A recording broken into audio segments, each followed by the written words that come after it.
안녕하십니까. 신인균의 국방TV 데일리 디펜스입니다. 자, 오늘은 중국과 미국이 물고 물리는 패권 경쟁, 특히 그 중에서 군사적 패권 경쟁 이야기를 하도록 하겠습니다. 이번 시간에는 미국 이야기를 할게요. 미국이 화물선에 미사일을 장착하자라는 지금 주장이 나왔습니다. 즉 미국도 미사일 물량 공세에 나서나 하는 그런 내용을 가지고 제가 분석을 하도록 하겠습니다. 왜 이런 이야기를 하냐면은 미국의 해군 연구소 관계자가 이런 주장을 합니다. 바로 며칠 전에 언론 인터뷰를 통해서 이야기를 했는데요. 자, 이렇게 이야기를 했습니다. 미 해군이 항모 12척 그리고 SSBN 즉 전략 원자력 잠수함이죠. 전략 핵잠 12척 그리고 SSN 이것은 이제 공격 원잠이죠. 공격 원잠 66척, 구축함 104척, 호위함 52척, 상륙함 39척, 그리고 군수지원함 71척 등으로 구성된 355척 함대 건설 계획을 밝혔으나 의회 예산국에 따르면 30년 내에 이 같은 전력 구성은 곤란하다라고 이야기했다라는 겁니다. 제가 얼마 전에 미국의 대함대 건설 어떤 계획에 대해서 말씀을 드렸죠. 그런데 이제 예산국이 이거 곤란하다 그렇게 이야기했다라는 거예요. 그래서 건함 계획을 서두르더라도 예산이 없고 또 이러한 함정을 유지하기 위해서 2047년까지 연간 1,090억 달러, 즉 연간 130조 원의 비용이 들어갈 것이다. 이렇게 예산국이 걱정을 한 것이죠. 그러면 이제 이 해군연구소 관계자가 주장을 하기를 비용 절감 차원에서 기존의 상선 선체를 개조해서 미사일에 수직 발사관을 심어서 대중국 경쟁 시에 함대 화력 증강 수단으로 활용하는 방안을 검토해야 된다. 이렇게 이제 해군연구소 관계자가 인터뷰를 했다라는 겁니다.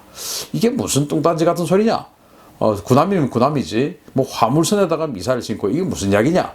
이제 이렇게 말씀하실 수가 있는데, 일단 군함은 건조 가격이 어마어마하게 비쌉니다.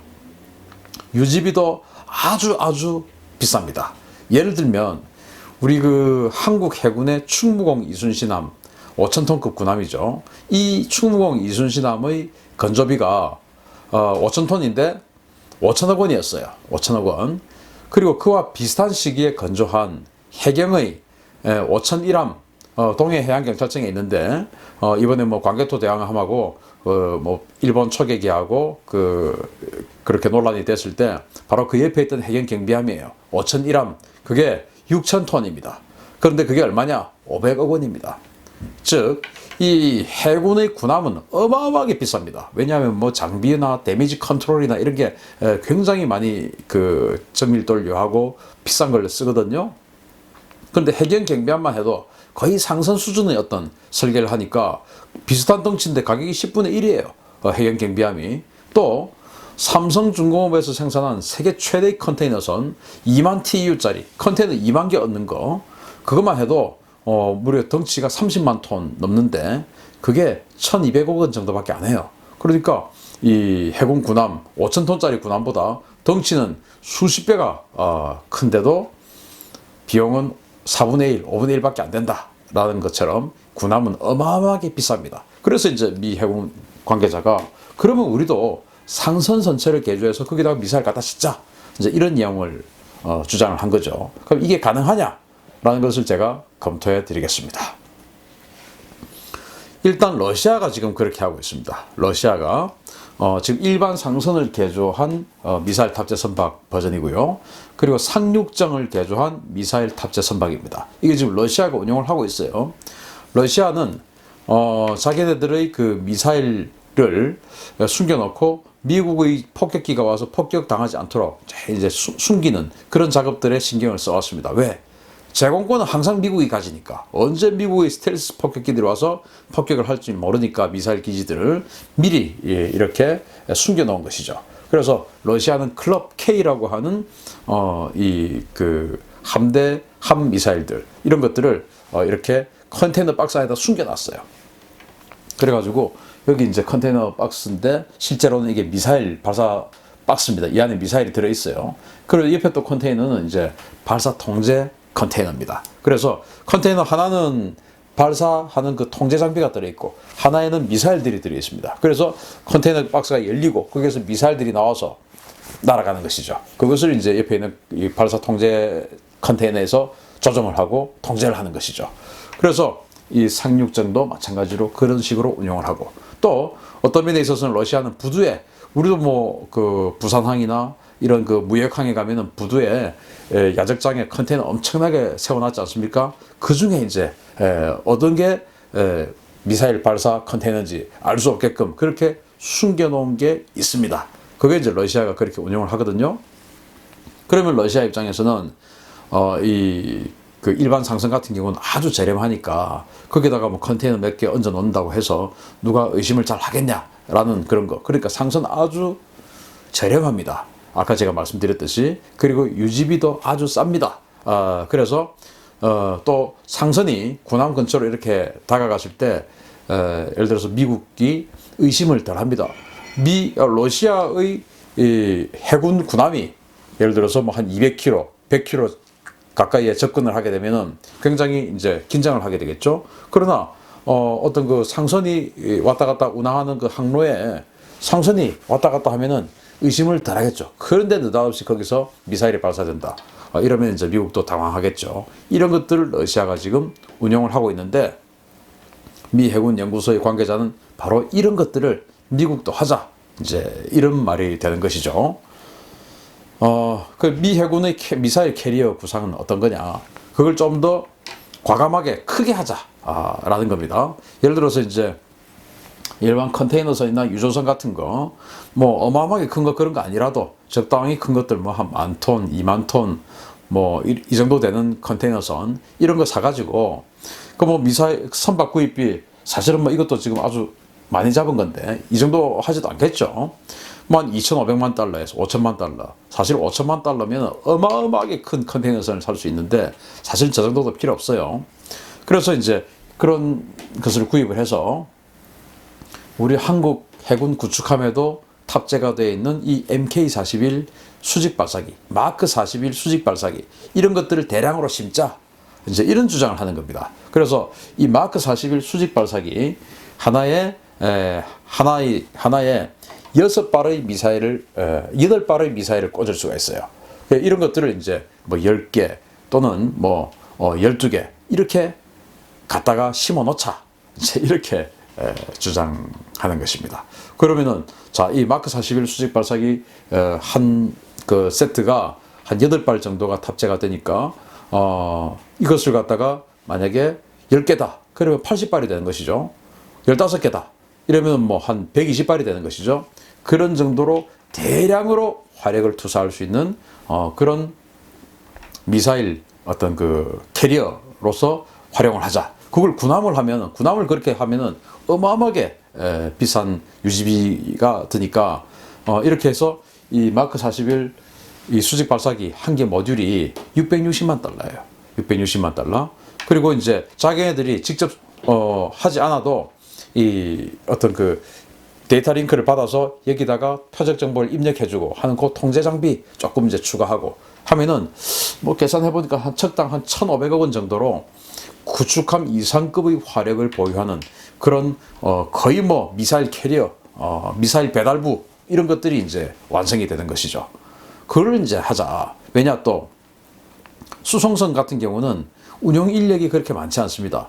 예를 들어서 제가 저번에 그 전시작전 통제권 특집을 하면서 이 그 미국의 사전 배치 전단이 괌에서부터 오키나와까지 계속적으로 5만 톤에서 6만 톤 정도 되는 이 크기의 화물선에다가 이 거의 뭐 3개 이상의 기갑여단을 중무장시킬 수 있는 그런 장비들을 꽉 싣고 계속 항해만 하고 있다가 전쟁이 발생할 것 같으면 우리 한국으로 왔다가 진짜 할 것 같으면 내리고, 그렇지 않으면 다시 흩어지고 뭐 이렇게 한다고 말씀드렸지 않습니까? 그래서 진짜 군인들은 본토에서 비행기를 타고 와서 바로 그걸 가지고 이제 전투한다, 이 말씀을 드렸었는데, 그 5만 톤짜리 사전 배치선 운영하는 운영 인원이 30명이 채 안 됩니다. 군인도 아니고 그냥 계약된 이를테면 계약직 군무원들이에요. 그래서 미국은 가장 비용이 많이 드는 것이 군인들의 인건비예요. 그런데 그렇게 계약직 군무원들을 사용을 해서 하면은 그것도 뭐 이 정도 되면은 한 20명, 많아야 한 30명 이 정도의 인원만 하면 되니까 인원 적어서 인건비 적게 들죠. 또 실제 군인이 아니고 계약직 군무원이니까 보훈 복지비 또 총액 연봉 이런 것들이 또 적죠. 그러다 보니까 이제 유지비가 엄청나게 싸죠. 또 군함 한 척은 미국도 이지스함 한 척이 200명 넘는 군인들이 탑니다. 그런데 이런 거는 뭐 한 20-30명이면 되니까 아주 유지비가 적게 드는 것입니다. 그래서 이제 이런 아이디어가 나온 것입니다. 자, 미사일 캐리어는 그럼 어떻게 운영되냐? 자, 사진은 이게 합성 사진이 아니고 실제 사진입니다. 지금 뭐 컨테이너 선 같은 데서 지금 미사일이 발사돼서 하늘로 솟구치는 사진인데 이게 이스라엘이 실험을 한 거예요. 여기 보면 트럭 같은 게 살짝 보입니다. 이제 큰 사진을 보시면요. 트럭 그 머리 부분이 살짝 보이는데 이게 이스라엘이 로라라고 하는 그 미사일을 탄도미사일을 컨테이너 즉 화물선에다 실어놓고 바다에서 쏘는 실험을 한 겁니다. 자기네들도 이렇게 한번 운영해볼까 하는 그런 아이디어를 가지고 한번 실험을 해봤던 것이죠. 따라서 미국도 이렇게 화물선에다가 수직 발사관을 이거는 지금 이동식 미사일 발사대 즉 텔 이동식 미사일 발사대를 이스라엘은 아예 그냥 화물선에다 얹어놓고 거기에서 발사 실험을 했는데 미국은 아까 미 해군 연구소의 관계자는 수직 발사관을 저 화물선에다 개조해가지고 심어놓자 이런 것입니다. 그래서 미사일 이렇게 쏘면 쏴서 자기네들은 그냥 쏘는 역할만 하는 겁니다. 그래서 하늘로 솟구치면은 항공모함 전단에는 반드시 E-2D 같은 이런 공중 조기경보 통제기 그리고 F-35 또 F-18 이런 전투기들 항공기들이 같이 다니지 않습니까? 모든 것이 데이터 링크가 되어 있습니다. 그래서 일단 이 화물선에서는 미사일 쏘면 이 비행기들이 그것을 유도해 주는 것이죠. 그래서 화물선은 그냥 쏘기만 하는 겁니다. 계속 쏘기만 하는 겁니다. 그러면은 하늘에서 그 미사일들을 받아서 조기경보 통제기나 F-35들이 그것을 표적 할당을 해주는 것이죠. 너는 저쪽으로, 너는 저기가, 너는 얘를 공격해. 이런 식으로 유도를 해주는 것이죠. 이럴 경우에 미국 같은 경우에는 이제 토마호크를 쏘아서 타격할 수도 있고 또 이제 그 롱레인지 대한 미사일, 그 이제 장거리 대한 미사일이 있어요. 그걸 또 이제 타격을 할 수도 있고 장거리 대한 미사일 같은 경우는 한 900km를 날아갑니다. 그리고 토마호크 같은 경우는 2,500km를 날아가요.